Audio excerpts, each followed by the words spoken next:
Anyone bring a cup of coffee with them? Yeah, I probably need to top up actually. Okay, so there's so many jobs in the coffee industry and many of them are actually in sales. And I'm joined by two really accomplished baristas and individuals and salespeople. Camilla Morgan is the sales manager for Victoria Arduino UK, which is the UK subsidiary of Nuvo Simonelli Group in Italy.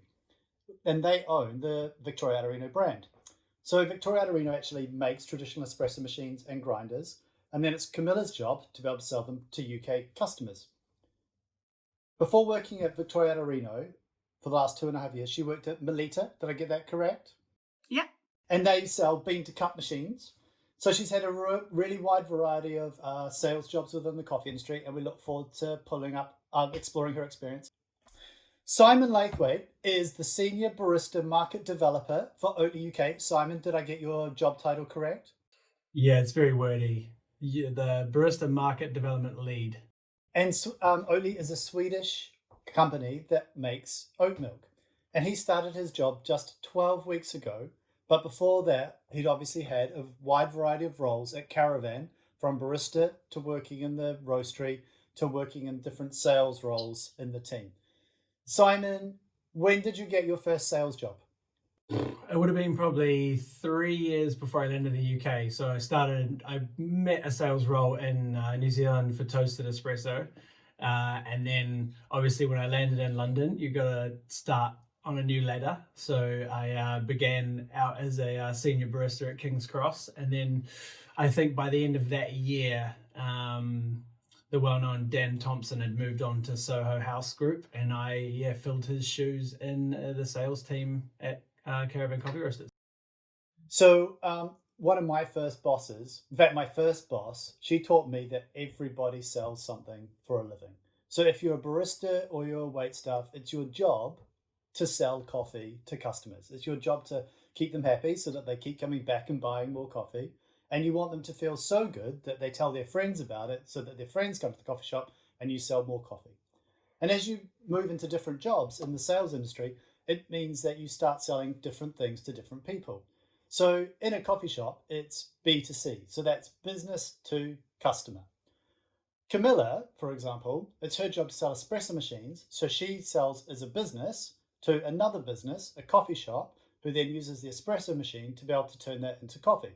So that's B2B sales, and we're going to be exploring some of that as well. Simon, he actually works for Oatly, and Oatly sells their product in cartons to distributors, who then sell that product to coffee shops, who then use that product. So that's actually B2B2B. So part of what we're exploring and the breadth of sales roles that exist in the coffee industry exist in the large part because of the different structures that happen in the paths to market. Camilla, can you maybe just start out by telling us, how do you go about selling? How do you go and find customers? And how do you pick up the phone? Do you go door to door? Do you wait for them to come to you? How does that work? For us, it's a very relationship-based business. I do not go out looking for business in the same sense. It's about finding the right partnerships with roaster partners, distributors who are able to represent our brand to their customers, who are aligned with us in terms of values and drive as where they want to be in terms of quality. So am I correct in saying that there's a business to business fit that's got to go in there, but there's also a personal connection that's got to work between the businesses as well? So who makes that judgment call? Do you make that judgment call as the sales manager, or do you have to run that by someone in Italy? How does that work? It's something that is developed because it's not about the short-term goals for us. We want to build long-term relationship with our distributors. So it's something that may start tentatively, that then may grow, get stronger. And that's how we forge strong partnerships. And I manage the relationships in the UK with our roaster partners and distributors. And actually, maybe we should just provide a moment of clarification here, because actually Victoria Arduino sells to some people who use the espresso machines, that's B2B, but actually also you sell to coffee businesses who actually then sell those, such as roasters, who then sell your machines to other coffee businesses, such as coffee shops. So sometimes you're B2B and sometimes you're B2B2B. Is that correct? No, it's actually incorrect, Tim. We do not sell directly to the end users. Okay, so you're B2B2B. Correct. So my role is to support our roaster partners and distributors to effectively represent VA to their customers. So to the end user, so to the cafe who will ultimately be using the equipment. So it's very much a training role as well for them. So who do you spend the majority of your time talking to? Do you spend your time talking to your distributor partners, or do you spend it building demand at the cafe level so that you'll be able to sell more machines? We'll be primarily through my distributor network. I spend more time speaking to them. However, I've been in the industry for so long that I know so many end users and people who are in contact with end users. So I welcome those conversations too. And I help guide and advise cafes as well. However, I don't facilitate a direct sell between us and the end user. So what would success look like for you, Camilla? Like, how do you measure a good week at work? Like, if you get to the end of the week, is it because your distributors are happy, or because you've moved lots of boxes, or because your bosses in Italy are happy? How does that work?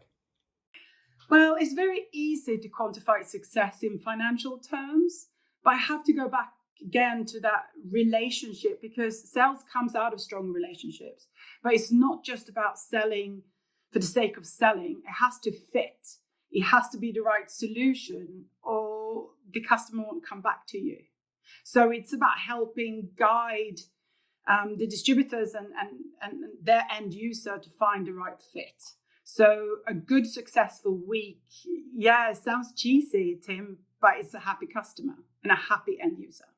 Simon, what does your day-to-day look like? What do you actually do? Like, are you like putting oat milk into cartons, or are you like out selling oat milk to coffee shops, or do you like spend all your time on email or on the telephone? Like, what do you actually do?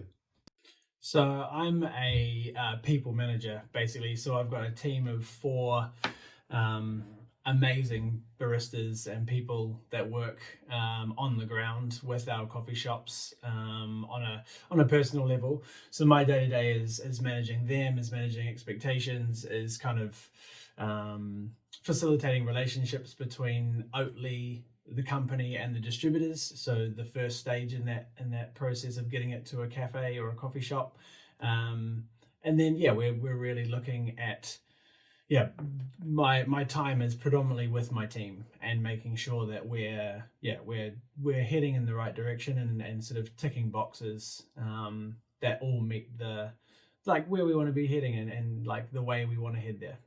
So let's actually talk about that. Like, what does success look like for you? Like, what direction do you actually want to be heading in, and how do you know that you are heading in the right direction?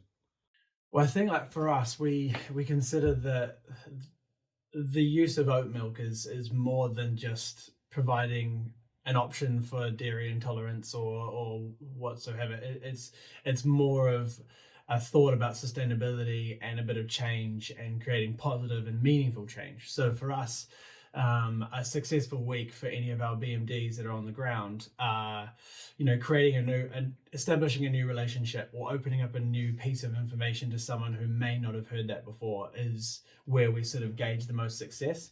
And that once you've created that kind of relationship, that will usually in turn develop it itself into sales, and much the same as Camilla does on the ground as well. Like, she knows so many baristas to be able to get the product across. Like, I know a lot of baristas, I know a lot of coffee roasters, having been in the coffee roasting world for 7 years in London.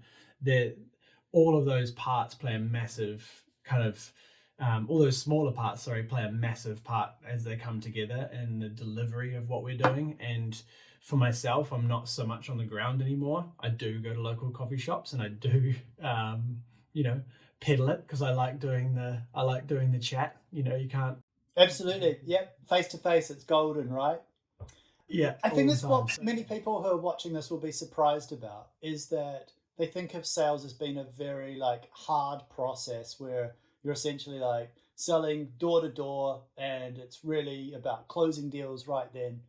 And neither of you have jobs that are like that. They're actually full of the soft aspects of selling, about building connection and about building an environment where when people are ready to purchase, they can do it, and then closing those deals when they're right. So can we maybe just then say this is a takes a specific skill set? Simon, how did you get the skills that you have to be able to sell? Probably through my mum. She liked to talk more than I do. So um, I think that's a real benefit, is just being able to like chat.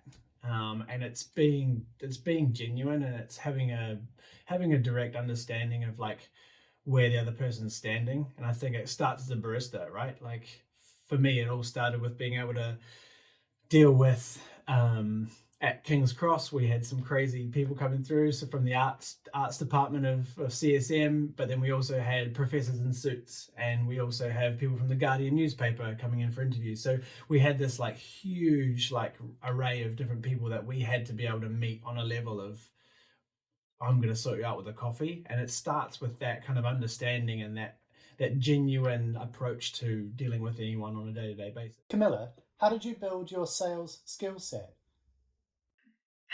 I think it comes from who you are as a person. I like people, and sales is very much about people, and to be able to listen as well as talk. I talk a lot, but it's very important to listen to the person you're speaking to, what they're saying, and also what they're not saying. It comes from years of being in customer service facing roles. Like Simon says, you do pick it up as you go along from the roles you're in. Camilla, have you had people in your life or in your workplaces that have mentored you and taken you aside and taught you particular sales techniques or how to go about this, or have you had to find your own way? Partly find my own way, but yes, I worked for the food distribution company called Simple Simon before I ended up in coffee, and I did have a very good manager at the time called Gavin. He taught me so much about sales, and one of the things that he taught me still sticks me today. It's work smart, not hard. Because I think it can get very easy to feel in a sales role that you need to achieve so much by doing so much. But actually, sometimes, or a lot of the time, is about doing less and get greater results from it. As well as your former boss, have there been other people within coffee who've taught you how to sell or said, we want to sell like this or like that? If I'm really honest with you, it's been through experiences. That's how I've learned. It's you get into each new role, and then you learn from the people you work with.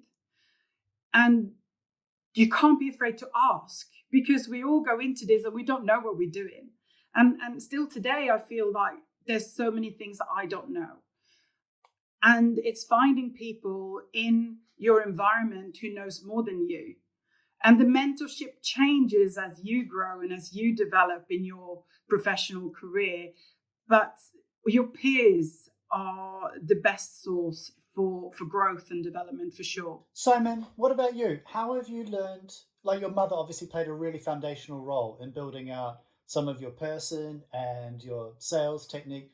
Have you had more professional input into your sales roles, either at Caravan or at Oatly? Yeah, I think like Camilla said, it's a lot of like there has to be some gumption from yourself. So a lot of it is personally driven, by me to kind of I guess, pick up on things or chew people's ear off about how they go about certain things or whatnot. Because I think being in from where I started in such a busy environment as Caravan Coffee Roasters was at the back of King's Cross restaurant, like that like direction that we took was pretty on the fly, and it was made good because we had the right people in the right places, and I think we all bonded with each other in terms of how we were going about that, and it was kind of just a can-do attitude. But when it came time to like think and like look at things in retrospect and kind of learn from those things, we're all on the same page as well. So it's a community thing, but you do have to like step out of the box of your day-to-day, otherwise you don't get given the opportunities. And I think that's a key thing that's happened to me in the UK for sure, is to Camilla, what about you? How do you find that internal feedback process? Is there something you want to pick up on there? No, yes. One thing I do want to say, and I think is very important in any role you're in, don't be afraid to ask. Don't be afraid to ask people more senior to you how they've got to where they've got. Ask for help. Ask for a promotion. Ask for development. People are not going to come to you for it, or come and offer it to you. So take responsibility as well for your own progress, for your own progression. United Baristas is exploring jobs in the coffee industry. To follow the series, subscribe to our YouTube channel. New films are dropping weekly.